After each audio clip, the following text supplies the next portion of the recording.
નમસ્કાર, હું પ્રવીણ. લોકસભા ચૂંટણીમાં 5 તબક્કાનું મતદાન પૂર્ણ થયું. હજુ પણ સવાલો છે ઘણા. જે મતદાનની ટકાવારીના આંકડા વધી રહ્યા છે. સુપ્રીમ કોર્ટ આ મુદ્દો પહોંચ્યો. આવતીકાલે 6થા તબક્કાનું મતદાન અને સેન્ટર્ડ છે પશ્ચિમ બંગાળની મહત્વની બેઠકો, બિહાર અને યુપીની બેઠકો. દાવાઓ ઘણા છે. એમ તો અમિત શાહે કહી દીધું કે 5 તબક્કા પછી 310 બેઠક મોદી સાહેબ પાસે આવી ચૂકી છે અને આવનાર સમયમાં 400 તરફ રથ આગળ વધી રહ્યો છે. અખિલેશ યાદવ થી માંડીને ઇન્ડિયા ગઠબંધનના જે સાથી પક્ષો છે એ પણ અલગ દાવો કરી રહ્યા છે. પણ આ તમામ પરિસ્થિતિઓ વચ્ચે આજે જે વાત કહેવામાં આવી સુપ્રીમ કોર્ટમાં કે બૂથવાઇઝ ડેટા અપલોડ કરવાનો નિર્દેશ ન આપી શકીએ, બીજી તરફ ઇલેક્શન કમિશને પણ જે જવાબ રજૂ કર્યો કે સોગંદનામું રજૂ કર્યું તેમાં કહેવામાં આવ્યું કે 5% મતદાન થઈ ગયું છે. ઇલેક્શન કમિશન માટે મેન પાવર એકત્રિત કરવો મુશ્કેલ છે. 140 કરોડના દેશમાં જ્યાં સરકાર ચૂંટવાની જવાબદારી અથવા તો ચૂંટણીની પ્રક્રિયા પારદર્શિતાથી કરાવવાની જવાબદારી જે ચૂંટણી પંચ પર છે અને 5 વર્ષે જો આ પ્રકારની ચૂંટણી થતી હોય તો પછી મેન પાવર એકત્ર કરવો મુશ્કેલ છે. ઇલેક્શન કમિશનનો આ જવાબ તો સામાન્ય પ્રજા પણ સવાલ કરશે. અમે સરકારો 5 વર્ષ માટે ચૂંટી રહેશે, પક્ષો સત્તા આવતી રહેશે જતી રહેશે, પણ દેશ જે ચલાવશે એમના માટેની જે પ્રક્રિયા છે એને પસંદ કરવા માટેની પ્રક્રિયા છે તેમાં આટલી ઢીલાશ કેમ? અને બીજી મોટી વાત, જે 4 તબક્કામાં થતું આવ્યું, 5મા તબક્કામાં જે 20 મેના દિવસે 5મો તબક્કો થયો લોકસભા ચૂંટણીનો, 20 તારીખે જે ડેટા કે આંકડો જાહેર થયો હતો મતદાનની ટકાવારીનો, અંતે ગઈકાલે 4.73% વધીને ફાઇનલ આંકડો થયો. ઇલેક્શન કમિશન કહી રહ્યું છે કે ચૂંટણી પંચ પાસેથી એક સપ્તાહમાં જવાબ માંગ્યો હતો અને ચૂંટણી પ્રક્રિયાને લઈને ભ્રામક દાવાઓ અને પાયા વિહોણા આરોપો, શંકા ઊભી કરી એક ઝુંબેશ ચલાવાઈ રહી છે. ઇલેક્શન કમિશન કહી રહ્યું છે. જે ઇલેક્શન કમિશનના એવા ચૂંટણી મતલબ કે ઇલેક્શન કમિશનર જેને રાજીનામું આપ્યું તેમની વરણી પણ ઘણા બધા સવાલોના ઘેરામાં હતી અને એક્ઝેક્ટ લોકસભા ઇલેક્શન પહેલા એક ઇલેક્શન કમિશનર અચાનક રાજીનામું આપે છે. સવાલ ઘણા છે, મુદ્દાઓ ઘણા છે, ટકાટક ખટાખટ ચાલી રહ્યું છે. એ ચાહે રાહુલ ગાંધી હોય, અખિલેશ યાદવ હોય, તેજસ્વી યાદવ હોય કે પછી ખુદ વડાપ્રધાન મોદી હોય. પણ જે રીતે શેર બજાર, આમ તો ગૃહમંત્રી અમિત શાહે 4 તારીખ પછીની આગાહી કરી હતી કે શેર બજાર રોકેટ થશે, ઇન્વેસ્ટ કરી દો, પણ ખટાખટ શેર બજાર જઈ રહ્યું છે. પણ સામે ખટાખટ મતદાનની ટકાવારીનો આંકડો વધી રહ્યો છે. વિપક્ષ સહિત એડીઆરની જે સંસ્થા છે તેમને દાવો કર્યો અને સવાલો થશે કેમ કે 10-11 દિવસ પછી કોઈ આંકડો આવે ઇલેક્શન કમિશનનો ડિજિટલ ઇન્ડિયાના જમાનામાં અને 6.14% આસપાસ વધીને આવે તો આટલા કરોડ મતદાતાઓ અથવા તો મત વધે છે તેની પાછળ ક્વેશ્ચન માર્ક છે. કેમ? આ પરિસ્થિતિઓ વચ્ચે શું સ્થિતિ છે 5મા તબક્કાના મતદાનની આગળની સંધ્યાએ અને 5 તબક્કા જે પૂર્ણ થયા 6થા તબક્કાના મતદાન પહેલા? આજ મુદ્દે ચર્ચા કરવા માટે ડોક્ટર જયનારાયણભાઈ વ્યાસ આપણી સાથે જોડાશે. વ્યાસ સાહેબ, આપનું સ્વાગત છે. વ્યાસ સાહેબ, 6થા તબક્કા પહેલા મળી રહ્યા છીએ અને 17C ફોર્મ 17C ના ડેટાને 48 કલાકની અંદર અપલોડ કરવાની જે માંગ કરતી અરજી છે ફગાવી છે કોર્ટે અને આવતીકાલે મહત્વના રાજ્યોમાં 58 જેટલી બેઠકો પર 6થા તબક્કાનું મતદાન છે. કઈ રીતે જોઈ રહ્યા છો? કેમ કે 5મા તબક્કામાં પણ જે આંકડો વધીને આવ્યો છે એક્ઝેક્ટ 20 તારીખ પછી 4.73%ની આસપાસ, તો આ પરંપરા 5 તબક્કા સુધી જળવાઈ રહી છે. ચૂંટણી પંચ એ એક સરકારી સંસ્થા છે તે રીતે કામ કરી રહ્યું. મને લાગે છે કે આવનાર સમય એવો આવશે કે જ્યારે બીજા બધા પબ્લિક સેક્ટર અંડરટેકિંગ્સમાં લખાય છે નીચે એ રીતે ઇલેક્શન કમિશન ઓફ ઇન્ડિયા એ ગવર્મેન્ટ ઓફ ઇન્ડિયા અંડરટેકિંગ લખાતું થાય તો નવાઈ પામવા જેવું નહીં હોય. તો હું એકલા ઇલેક્શન પંચને દોષ નહીં આપવાના માટે એમને પહેલાથી જ છૂટો દોર આપી દેવામાં આવે છે કે આ વૈધાનિક સંસ્થા છે ને સુપ્રીમ કોર્ટ એમાં કોઈ હસ્તક્ષેપ નહીં કરે. એનો અર્થ એ થયો કે તમે જાઓ રમવો એમ રમો, અમે કઈ નથી કરવા. સુપ્રીમ કોર્ટે આ પ્રકારની સ્પષ્ટતા કર્યા પછી ઇલેક્શન કમિશન જે already it was going great guns committing irregularities એ પછી કોઈને ગાંઠે કરો અને જવાબો જો ઇલેક્શન કમિશન જે રીતે આપે છે તે જવાબો જો સુપ્રીમ કોર્ટને આ રીતે આપી શકાતા હોય તો પછી સામાન્ય માણસને કઈ રીતે આપી શકાય? એટલે હવે now it is almost as good as over. અત્યંત નિરાશાપૂર્ણ વાતાવરણમાં બધી જ સંવિધાનિક સંસ્થાઓ પોતાના વર્તાવમાં ક્યાંક ને ક્યાંક ઊણી ઉતરે એ પ્રકારની પરિસ્થિતિનું નિર્માણ થાય તેવું અત્યારે દેખાય છે. પછી ના થાય, હજુ સુપ્રીમ કોર્ટમાં કેસ સુનાવણી હેઠળ છે. આપણે આશા રાખીએ કે સુપ્રીમ કોર્ટ એમાં કંઈક ન્યાય તોડવાનો પ્રયત્ન કરશે. પણ જે રીતે જસ્ટિસ ખન્નાએ કહ્યું છે કે તમે વૈધાનિક સંસ્થા છો, અમે વૈધાનિક સંસ્થા છીએ, બિલ્લો એક વસ્તુ તમે તમારે કરવું હોય તો કરો, અમે અમારે કરવું હોય તો કરીશું. હવે કેટલીય જાતની ઇરેગ્યુલારિટી જેનો સુપ્રીમ કોર્ટે સુઓ મોટો પેલું લેવું જોઈતું હતું, કોગ્નિઝન્સ, કે કોઈ રેલી હોય તો પ્રચારમાં ભગવાનનો ફોટો લઈને ફરતું હોય, કોઈ વળી સંબિત પાત્રા જેવા કંઈક જુદા જુદાનો કરતા હોય, તો એવું કેવું સંરક્ષણ, એવું કેવું સંવિધાનનું સંરક્ષણ સુપ્રીમ કોર્ટ કરે છે કે એટલી બધી પાંગળી થઈ ગઈ છે કે સુઓ મોટો પણ કોગ્નિઝન્સ ન લઈ શકે અને તે ચાલે છે, ચાલવા દેવાનું. જે કઈ થશે એ તમારી ચૂંટણી પતી જાય ને પછી નવી સરકાર રચાઈ જાય પછી તો કશું થવાનું જ નથી. એટલે અમે this election at one point of time generated lot of hope, lot of aspersions in the minds of the people that no, something good will come out of it. ફરી પાછું ઇલેક્ટોરલ બોન્ડ જેવી કે ફરી પાછી કોયલા અને કૌભાંડ જેવી વાતો નહીં થાય. પણ મને લાગે છે આજે એ આશા ઠગારી નીવડી ગઈ અને હવે આશા રાખવી કોઈ પણ જગ્યાએથી એ મને અજુગતી લાગે. હવે તો ઇલેક્શન કમિશન ધારશે તે કરશે, કારણ કે સંવિધાનિક સંસ્થા છે અને એ સંવિધાનિક સંસ્થાને પછી અત્યાર સુધી ભલે ફોર્મ 17 અપાતું હોય, એને લાગ્યું કે નથી આપવું તો બંધ પણ કરી શકે. મતોમાં ફરક આવતો હોય 1.5 કરોડનો, વાંધો નહીં, શું ફરક પડે? 4-5% મત અઠવાડિયામાં વધી જાય, ચાલે. એટલે આઈ થિંક કે ભારતીય લોકશાહીનું ના મૂલ્યોનું એક ગજબનું ધોવાણ એટલે આ વખતના લોકસભાની ચૂંટણીઓ છે. હવે એમાંથી સુપ્રીમ કોર્ટ અત્યારે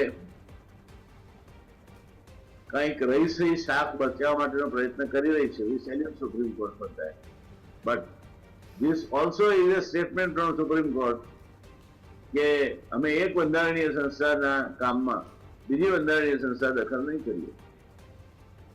ગોડ બ્લેસ યુ. ભાઈ ઓકે, તો એને સીધો અર્થ સાહેબ શું થયો? કેમ કે 5 તબક્કામાં આટલા જો મતદાનની ટકાવારી આટલી વધી જાય, જે ક્રુશિયલ સીટ પર જ્યાં કાંટેકી ટક્કરનું અનુમાન હતું, ત્યાંના સ્થાનિક પત્રકારો અથવા તો લોકો જે પોતાની પીડા કે સ્થિતિ મૂકી રહ્યા હતા, હવે 5 તબક્કામાં ક્રુશિયલ બેઠક પર જો આટલા મતદાતાઓ કે મતદાન વધી જાય, મતદાનની ટકાવારી વધી જાય, તો સીધી અસર કદાચ રિઝલ્ટ પર પણ જોવા મળશે. સેફોલોજીસ્ટથી માંડીને તમામ જે અત્યારે વાત કરી રહ્યા છે આ મુદ્દા પર એક અલગ એંગલ મૂકી રહ્યા છે કે આ ટકાવારી વધી છે તો તેની અસર આ રિઝલ્ટમાં જેટલી પણ સીટો, કેમ કે 400 ઉપર સીટો ઉપર તો મતદાન થઈ ગયું, 115 જેટલી સીટ પર 2 તબક્કામાં મતદાન થશે. પ્રવીણભાઈ, એક વસ્તુ સમજવી જોઈએ કે અમુક સીટ તો ભારતીય જનતા પાર્ટી એની પોતાની છે લઈ આવે. એટલે આ જે 2 કરોડની આજુબાજુના મત છે એ અડધી સીટો પર વેચાશે એમ ધારીએ તો પણ 200 સીટ પર 2 કરોડ મત વેચાય, આજે વધારાના વધ્યા છે મત, તો 1-1 લાખ મત દરેક સીટ દીઠ વેચાય. અને એ પછી જો આપણે એવી અપેક્ષા રાખતા હોઈએ કે ચુકાદાઓ નિષ્પક્ષ આવે તો મને લાગે છે કે એ વધારે પડતું. સાચું શું છે, શું ખોટું શું છે, એ શોધી કાઢવાનું કામ સુપ્રીમ કોર્ટનું, આપણું નથી. કેનોટ રન એ મીડિયા ટ્રાયલ અને પબ્લિક ટ્રાયલ એગ્રીડ, પણ આ દેશની લોકશાહીને બચાવવા માટે જે વૈધાનિક સંસ્થાઓ ઉપર આપણે વિશ્વાસ મૂક્યો, એક જમાનામાં સેશનનું નામ પણ એને કંપવા છૂટતો હતો. ઇવન વિથ ઓલ સેરન જેમ્સ માઇકલ લિંગડો એ પણ લગભગ એ જ રીતે બીજા ચૂંટણી કમિશનરો અગાઉના પણ કડકાઈથી કામ કરતા હતા. અત્યારે તો છે જ નહીં કઈ. ત્યારે રહો મોજ મસ્તી મેં, આગ લગે બસ્તી મેં, જેને જે કરવું હોય તે કરો. એટલે પરિસ્થિતિ ગંભીર છે અને આ દેશમાં આ રીતે ચૂંટાઈને આવેલી સરકાર આવશે તો પણ એની વિશ્વસનીયતા દેશમાં અને વિદેશમાં કેટલી રહેશે એ એક મોટું પ્રશ્નાર્થ ચિહ્ન છે. પ્રવીણભાઈ, હવે આ તમામ પરિસ્થિતિઓમાં એક મુદ્દો એ પણ છે કે રોજે રોજ છે ને મુદ્દા બદલતા રહે છે. ખાસ કરીને પહેલા ફેઝમાં સાહેબ જે રીતે મતદાનમાં નીરસતા જોવા મળી તો તમામ ગણતરીઓ થોડી બદલાવા લાગી. બીજેપી પણ રોજ નવો નવો મુદ્દો લાવી રહી છે, સામે ડિફેન્ડ કરી રહી છે અથવા તો મુદ્દાઓ પરસેપ્શન ઇન્ડિયા ગઠબંધન સેટ કરી રહ્યું છે. એક બે દિવસથી જે ચર્ચાઓ ચાલી રહી છે, એકવાર અખિલેશ યાદવ, કેમ કે ક્લાઇમેટ ચેન્જનો સમય છે, આપણે ગરમીની અનુભૂતિ કરી રહ્યા છે કે હવે પોલિટિકલ ક્લાઇમેટ ચેન્જ થવાનું છે અને જે ખટાખટ ટકાટક વાળી જે વાત ચાલી રહી છે ખાસ યુપી અને બિહારના સંદર્ભમાં, કેમ કે આ બંને રાજ્યો ઘણું બધું નક્કી કરશે સાહેબ. 120 સીટ છે અને બાકીના બે જે તબક્કા છે માહોલ એ લેવલ પર છે કે તમામ પરિસ્થિતિઓ આપણે જોઈ રહ્યા છે. અમિત શાહે જે સ્ટેટમેન્ટ આપ્યું 48 કલાક પહેલા કે 5 તબક્કા પૂર્ણ થયા, 300 સીટ 10 સીટ આપણે જીતી ચૂક્યા છીએ, 400 તરફ આગળ વધી ચૂક્યા છીએ અને સામે હવે સરકાર બનાવવાના દાવા પણ થઈ રહ્યા છે. ઇન્ડિયા ગઠબંધને તો હવે એક ટાઈમલાઈન પણ આપી દીધી કે અમે વડાપ્રધાન પદના ઉમેદવાર આ સમયે અમે ડિક્લેર કરીશું રિઝલ્ટની આસપાસ. પ્રવીણભાઈ, આ દેશમાં સૌથી કોઈ વેલ ઇન્ફોર્મ માણસ હોય તો એ દેશના ગૃહમંત્રી છે અને એ જયારે એમ કહેતા હોય કે અમે 300 સીટ તો મેળવી લીધી છે, ધેટ મીન્સ કે મેળવી લીધી છે. એમની પાસે વિશ્વસનીય સૂત્રો છે કે જેમણે એમને સધિયારો આપ્યો છે કે ચિંતા નહીં કરો, 300 સીટ તો થઈ ગઈ, હવે બાકીની જે આવે તે. એટલે હવે આવી this kind of A prediction તમે એમ માનો છો કે હજુ પણ તમે આ એનડીએ આવશે ને યુપીએ આવશે ને ઇન્ડિયા ગઠબંધન આવશે ને આપણે આ ખેલ મનોરંજન ખાતર બુરો નથી, પણ સવારે તો એમાં કઈ થાય એવું દેખાતું નથી.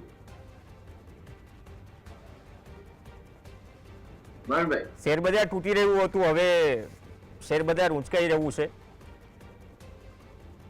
અને એ સંકેતની વાત અગાઉના શોમાં આપણે કરી હતી ત્યારે પણ એ જવાબ આપ્યો હતો 4 તારીખ પછીની પરિસ્થિતિઓ ઉપર જે સ્ટેટમેન્ટ ગૃહમંત્રી આપ્યું. શેર બજાર હંમેશા આશા અને નિરાશા પર ચાલે છે. જો એને નિરાશા જોઈ હોય તો તૂટે છે, આશા જોઈ હોય તો આગળ વધે છે. એનો અર્થ એ નહીં કે શેર બજાર જે દિશા પકડીને ચાલે છે એ જ સાચી છે, પણ મહદઅંશે જ્યારે શેર બજાર એક તરફી ચાલ બતાવતું હોય ત્યારે માનવાને કારણ છે કે શેર બજારે એક તરાહ નક્કી કરી લીધું.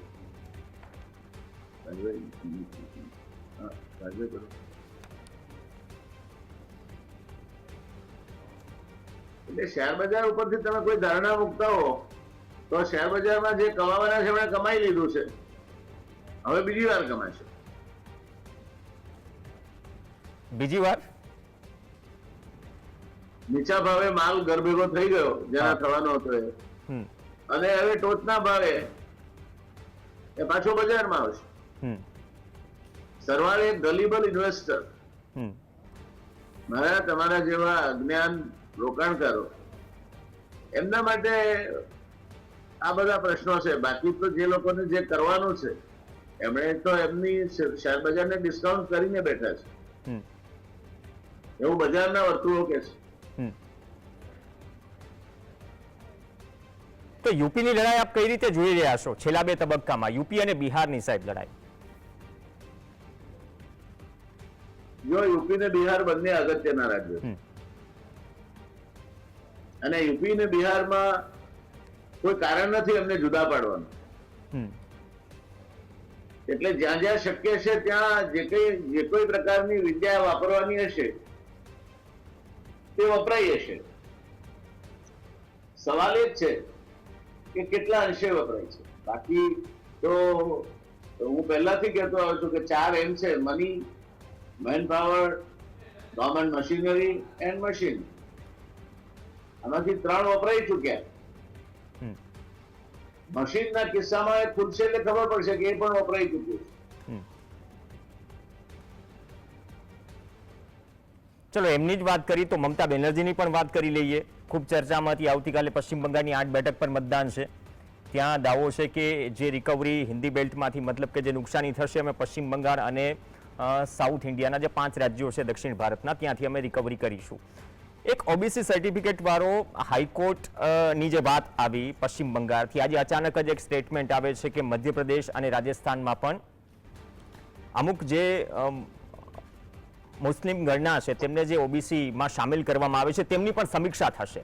અચાનક જ 6થા તબક્કાના મતદાનના 1 દિવસ પહેલા આ પ્રકારની સમીક્ષાના સંકેત આવે છે. તો માની લઈએ કે છેલ્લા 3 તબક્કામાં હવે ઓબીસી વાળો જે મુદ્દો છે અથવા તો હિન્દુ મુસ્લિમ ખુલ્લેઆમ થઈ રહ્યું છે, એમાં કોઈ શીર્ષસ્થ નેતૃત્વ પણ બાકી નથી. એની આસપાસ જ કદાચ આ 3 મુદ્દાઓ ઘેરાયેલા રહેશે અથવા તો છેલ્લા 3 તબક્કાની આસપાસ તેમાં જ વાત થશે. આ ક્રિટિકલ તબક્કો છે. હવે પછીનો એ આવે છે તબક્કો, એમાં મતદાન થશે ત્યાં જ મેનેજ થશે એવું નહીં. એમાં ફોર્મ 17C આપ્યા જ નથી મોટાભાગના કિસ્સામાં. એટલે ઉમેદવાર કે ઉમેદવારના અધિકૃત એજન્ટ એની પાસે આંકડા જ નથી મોટાભાગે. તો પછી 12 દરવાજા અને 13 ચોકા ખુલ્લા છે તમારા માટે.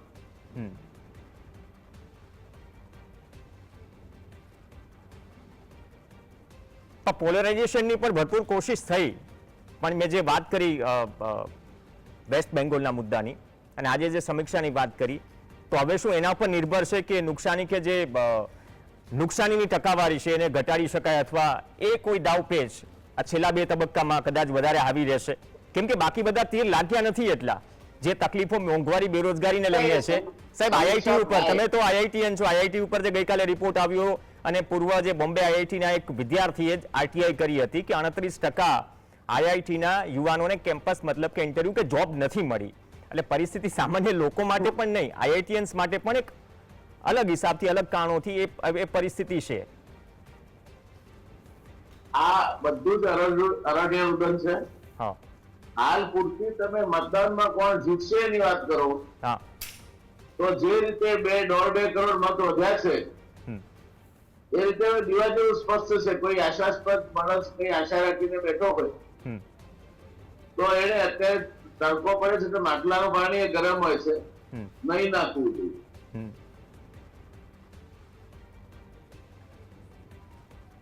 તો ઇન્ડિયા ગઠબંધનને જે રિસ્પોન્સ મળી રહ્યો છે, જે બોડી લેંગ્વેજમાં આપણે એ દરેક નેતાઓના જોઈ રહ્યા છીએ, એ બોડી લેંગ્વેજમાં પણ ફેઝ વાઇઝ આપણને કોન્ફિડન્સ દેખાઈ રહ્યો છે. એ પણ સૂચવે છે કે ઇન્ડિયા ગઠબંધનના જે મુખ્ય નેતા રાહુલ ગાંધી હોય, તેજસ્વી યાદવ હોય, અખિલેશ યાદવ હોય કે અન્ય નેતાઓ હોય, એ લોકો સાથે કનેક્ટ કરી રહ્યા છે. લોકો પાસે મુદ્દા છે, લોકોની તકલીફ છે. કદાચ એ એક બહુ મોટો પ્લસ પોઈન્ટ માનો છો આ ચૂંટણી જે 3 મહિના પહેલા જે સ્થિતિમાં હતી અને એવું લાગતું હતું કે આ તો વન વે જશે બધું, પણ એ કનેક્શન, એ કનેક્ટ આજે ઓપોઝિશન પાસે છે. જ્યારે જનતા વચ્ચે ઓપોઝિશનના કોઈ નેતા કાર ઉપર ચડીને અથવા તો ટેમ્પોમાં જઈને જે રીતે વાત કરે છે અથવા તો મેટ્રોમાં જઈને વાત કરે છે, નહીં એ લોકોએ પ્રયત્ન ખૂબ સારો કર્યો છે. there is a very good connect. એકબીજા સાથેનું સંકલન સારું છે. પણ આ બધું કર્યા પછી પરિણામ શું હોવાનું? એટલે અખિલેશ કે રાહુલજીએ કે તેજસ્વી યાદવે એ લોકોએ કહેવું પડે કે અમે આશાસ્પદ છીએ અને અમે સરકાર બનાવી. પણ જે રમત રમાઈ લાગે છે એ તો એવું આમ સભ્યારો આપતી નથી. આપણે ખોટા પડીએ એવું ઈચ્છીએ. I don't want to blame anybody without the proof, but there is another word called logic. અને દરેક વસ્તુનો પુરાવો મેળવવા જવો એના કરતા ઘણી વખત લોજિક વધારે સાચું પડતું હોય.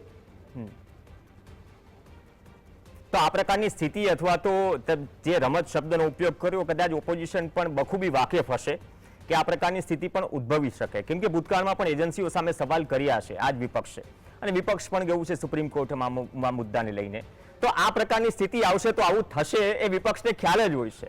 તો એમની સામે તમે માનો છો કે ઇન્ડિયા ગઠબંધનના આટલા જે બધા નેતાઓ છે કોઈ એવો પ્લાન રાખ્યો હશે અથવા તો કોઈ એવી રણનીતિ રાખી હશે કે કઈ રીતે ટેક્ટિકલી હેન્ડલ કરીશું? જો જમીની હકીકતમાં આ વખતે ઘણી જગ્યાએથી મેં અહેવાલ લીધા છે. જયપ્રકાશ નારાયણ આંદોલન વખતે જે તીવ્રતા હતી પ્રજામતમાં એના કરતા પણ આ વખતે તીવ્રતા વધારે હતી. પણ એનાથી શું એ વખતે આ પ્રકારના પ્રપંચો નહોતા થતા. એ વખતે સુપ્રીમ કોર્ટ દરવાજા ખુલ્લા નહોતી મૂકી દેતી કે અમે વૈધાનિક છે, તમે વૈધાનિક છો, અમે તમારા માથું નહીં મારીએ, જીજે રાખો તમ. એટલે આ વખતે દરેક વૈધાનિક સંસ્થા પોતાની વિશ્વસનીયતા વધતા ઓછા અંશે ઘસી ચૂકી છે. એટલા માટે આ નથી. ખાસ કરીને ઇલેક્શન કમિશન, કેમ કે લોકસભા ચૂંટણી પછી પણ ઘણા બધા ઇલેક્શન્સ આવવાના છે. જે પરિસ્થિતિમાં નિમણૂક થઈ આ ઇલેક્શન કમિશનરની, અને એ નિમણૂક એવું શુક્રવારે વીઆરએસ લીધું, શનિવારે પહોંચી ગયા, સોમવારે જોઈન કરી લીધું. લોકસભા ચૂંટણી પહેલા અચાનક જ એમને રાજીનામું આપી દીધું, અને રાજીનામાના કારણ પણ ઘણા બધા ચર્ચાયા, અને એ પરિસ્થિતિમાં લોકસભાની ચૂંટણી કન્ડક્ટ થઈ. આપણે ખબર છે કે પ્રેસ કોન્ફરન્સ પણ લાંબી હતી ઇલેક્શન કમિશનરની, શેરો શાયરીઓ પણ ઘણી બધી થઈ. આ થશે, હવે પછીની ચૂંટણીઓમાં પણ થશે, કારણ કે એક ચીલો પડી ગયો છે. સુરતમાં જે રીતે બિનહરીફ સીટ ચૂંટાઈ એમપીની, ઇન્દોરમાં જે ઘટના ઘટી, એવી ઘટનાઓ અન્યત્ર પણ બની છે. ટાઈમ હવે કદાચ એવો આવશે કે મતદાન થાય તે પહેલા જ બહુમતી નક્કી થઈ જશે.